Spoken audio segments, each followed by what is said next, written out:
Mes très chers frères, mes très chères sœurs, on se retrouve afin de commenter la vidéo que vous avez face à vous. C'est une vidéo qui vient d'être postée sur YouTube et qui dure 3 minutes et 25 secondes. Alors un petit constat, il y a de plus en plus souvent une méthode qui est relativement récente, en tout cas à ma connaissance, qui consiste à publier des vidéos extrêmement courtes. En fait, il s'agit de passages qui ont été extraits dans des vidéos beaucoup plus longues et qu'ensuite on diffuse ce petit passage de façon tout à fait indépendante. Alors, la raison de cela étant parfaitement claire, puisque la vidéo intégrale étant fort inintéressante, ils se disent qu'ils vont prendre le passage qu'ils considèrent être comme le plus percutant et l'extraire pour le diffuser de façon tout à fait indépendante. Et du fait que le passage dure extrêmement très court, le plus souvent il s'agit de 2 à 3 minutes, pas plus, ils se disent que les gens auront plus de facilité à écouter le passage en question, et donc finalement obtenir, tirer un certain nombre de bénéfices en termes de notoriété, en termes de reconnaissance. Et on constate cela de façon très claire. Si vous allez sur la chaîne de YouTube de Timera, vous allez voir que vous avez des passages extrêmement courts. Ils le font de plus en plus souvent et lui aussi se met à cette méthode. Alors, on va écouter ce qu'il a à nous dire et on va apporter un commentaire au fur et à mesure, Inch'Allah. Parce que si certains qui ont la barbe, ils se préoccupaient autant du nombre de péchés qu'ils accumulaient dans la journée que du nombre de poils qu'ils avaient sur le visage, ils seraient très proches du paradis, et rapidement. Avec nous maintenant, 2 poils, non, 3, coupé là, non, pas là. Ah, mais toi t'as coupé trop, non, pas assez. Ah mais si, toi t'as coupé les poils en haut, pas en bas. Mais tu dois laisser, mais non, pas les... Et les péchés, et les millions de péchés que tu fais, peut-être des kabaïr où il y a ijma'. Sur ça, non, hein. Tu te préoccupes pas. Ou là, est-ce que toi, tu as le khushu' dans la prière? Alors là, on a l'impression de m'entendre, c'est quand même assez incroyable, puisqu'il est en train de nous expliquer, le plus simplement du monde, que certaines personnes se préoccupent du nombre de poils qu'ils ont sur leur barbe, et qu'à côté de ça, il se peut que ces mêmes personnes font des kaba'ir sur lesquels il y a un ijma'. Alors là, franchement, c'est hallucinant. C'est hallucinant, pourquoi? Parce que ce prédicateur, comme les autres, hein, ni plus ni moins que comme les autres, hein, ce sont des prédicateurs de la futilité et de la distraction. Ça, tout le monde le sait. Et ils occultent, comme il l'a dit, les kaba'ir, sur lesquels il y a ijma'.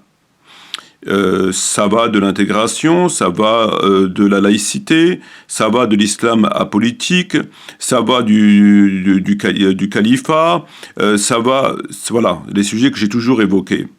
Et là, ce qui nous fait, soudainement, comme ça, c'est pour se donner le bon rôle, il fait croire à ceux qui l'écoutent que il est aussi dans cette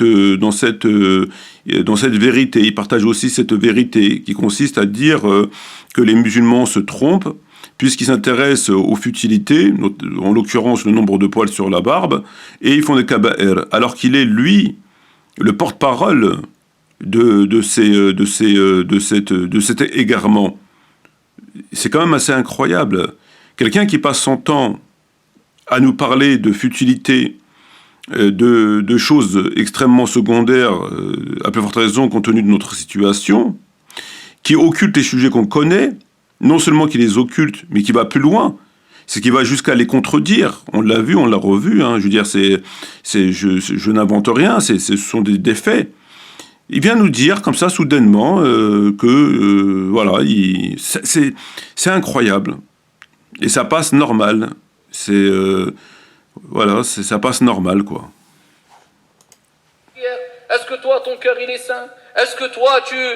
Non, ça, tu te préoccupes pas, mais que l'apparence. Et ça, c'est un problème. C'est tout ce qui relève de l'apparence. Alors là, les polémiques et les polémiques. Et les bouhous et les bouhous, les recherches et les recherches. Et dévoiler les avis des savants et montrer grand et crier haut et fort certains avis qui nous intéressent, là, on le fait. Mais quand tout ce qui concerne l'intérieur, le cœur, al-qalb, la relation avec Allah subhanahu wa ta'ala, ind al-khalwa, dans l'intimité avec ton Seigneur, ça, on en parle vite fait. Ouais, voilà, c'est bien. Parce que ça, c'est tranquille, tu peux le cacher. Là, tu peux montrer l'apparence d'un pieux, peut-être un fasiq.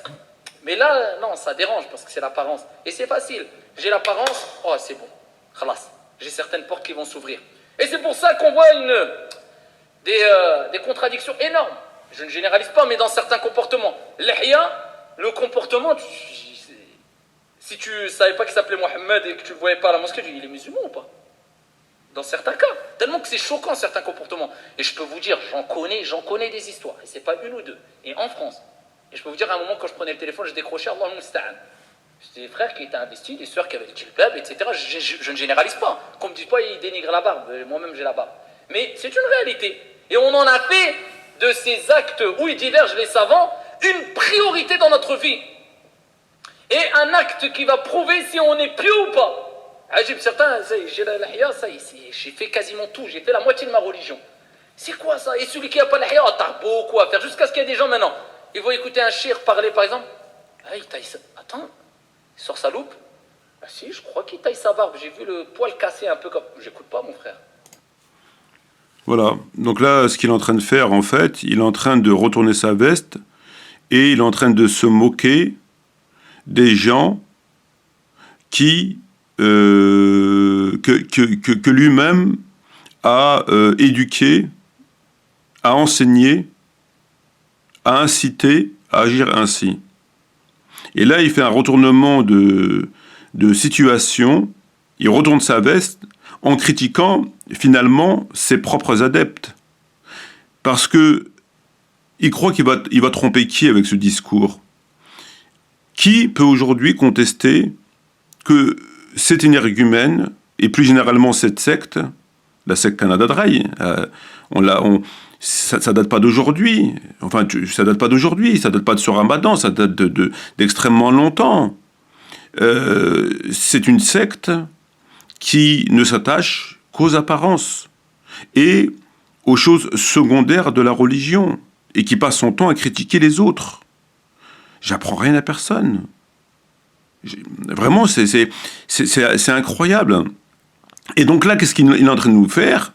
Il est en train de se dédouaner, il est en train de se désavouer, en tout cas pour la forme, parce que dans 1 mois, dans 2 mois, dans 6 mois, il est tout à fait probable qu'il tienne exactement le même discours, le contraire de ce qu'il dit là. Il n'y a pas de souci. Il critique ses propres amis, en disant oui, voilà, ils écoutent des chouyours, ils regardent s'il a la barbe, il a un poil qui est cassé, il sort sa loupe, etc. Ben, c'est eux qui font ça. Vous vous rappelez pas de tous ces doros qu'ils faisaient et d'ailleurs, lorsque vous voyez sa aqida, c'est quoi sa aqida?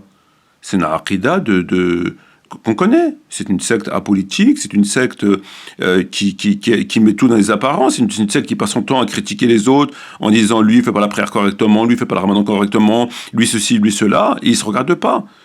Je veux dire... et là, il nous fait un retournement de situation. Il se dédouane, il s'exclut de ce comportement, alors qu'il en est le porte-étendard. Vous savez, il y a quelque chose qui est extrêmement... comment je pourrais vous dire ça? Extrêmement insupportable chez les hypocrites. C'est que ils sont constamment en train de jouer sur les 2 tableaux. Constamment.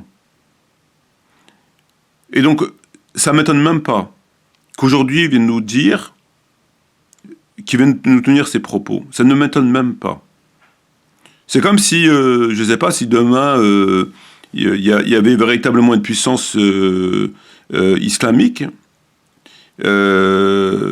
Ces gens, c'est lui, les Tariq Ramadan, ils tiendraient l'exact contraire des positions qu'ils ont toujours tenues. Il vous sortirait, c'est ce qu'il a fait Tariq Oubrou. Il y a une vidéo qui circule dans laquelle il explique que le califat c'est une importance, qu'on ne peut pas être musulman sans califat, qui date depuis très longtemps. Et aujourd'hui, il dit tout le contraire. Il dit tout le contraire de ce qu'il avait dit.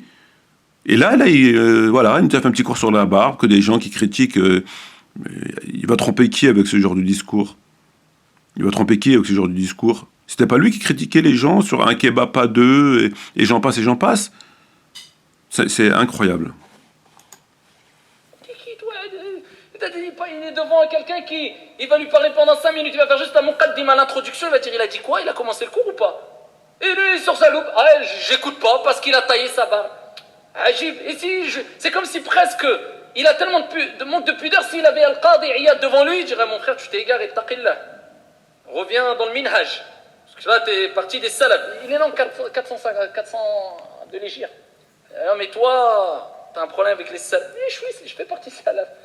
Mais wallah, on est arrivé à un stade là, et c'est pour ça que maintenant, voilà, le résultat, de toute façon, c'est quoi le résultat? Est-ce que vraiment, on a accompagné cet acte extérieur qui est la barbe et qui doit attirer, parce qu'à la base, c'est beau d'avoir la barbe. Et Aïcha radiyallahu anha warda disait Subhanalladhi zayyana wujuha ar-rijala bil-lihya. Gloire à celui qui a embelli le visage des hommes avec la barbe. Certains disent, t'as vu la barbe? Mais la barbe, attends, la barbe taillée ou pas? À partir du moment où tu tailles, ça reste une barbe. C'est là où vient la différence. Mais bon, donc ici, normalement, on revient vers quoi? La beauté. Même la barbe, elle doit embellir. C'est vrai ou pas? Elle doit embellir le visage, elle doit embellir l'homme. Tout ce que tu fais doit être beau. Voilà. Donc voilà comment il joue avec... voilà, il s'amuse. Il s'amuse. Voilà. Avant, les problèmes qu'il a eus, c'était je suis salafi, et les discours qu'il tenait. Il a eu le problème, il a supprimé toutes ses vidéos, il a mis sur sa page ni salafi, ni frères musulmans, etc., simplement musulmans. Il a changé sa tenue vestimentaire, il a commencé à porter des blousons, des t-shirts, etc., etc. Ça, tout le monde l'a constaté. Il s'est renié sur les propos concernant la musique et d'autres propos. Il s'est renié, complètement renié. Il ne s'agissait pas de réforme ou quoi que ce soit, bien évidemment. Il s'est renié. Et là, il continue. En fait, il est en train de parler de lui. Lorsqu'il parle de ça, il parle tout simplement de lui, en réalité. Il ne fait que parler de lui et de ses copains. Simplement, comme l'air du temps, elle n'est pas en ce sens, il se disculpe de cela, il s'extrait de cela pour dire ce sont des gens qui disent ça. Mais moi, non. Moi, je suis quelqu'un qui m'intéresse aux priorités et qui me conforme au consensus. On a atteint le fond, en fait. On a atteint le fond. Ce genre d'individu ne s'arrête jamais. Le problème qu'on a aujourd'hui, et ce sera le mot de la fin, c'est que vous avez un certain nombre de prédicateurs, Timéra, Ramadan, Bajrafil, Hassan Hussein, qui, en dépit de l'évidence de leur imposture, continuent à prêcher parce que il existe un certain nombre de personnes qui continuent à les écouter. Donc, tant qu'il y aura un certain nombre de personnes qui seront en face d'eux et qui continueront à les écouter, d'une oreille ou que sais-je, ils continueront, ils ne s'arrêteront pas. Comme bien même vous avez prouvé, je veux dire, voilà, ils ne s'arrêteront pas. Et c'est valable pour tous les prédicateurs qui ont été dénoncés. Et c'est pour cela qu'ils refusent systématiquement le débat. C'est aussi simple que ça.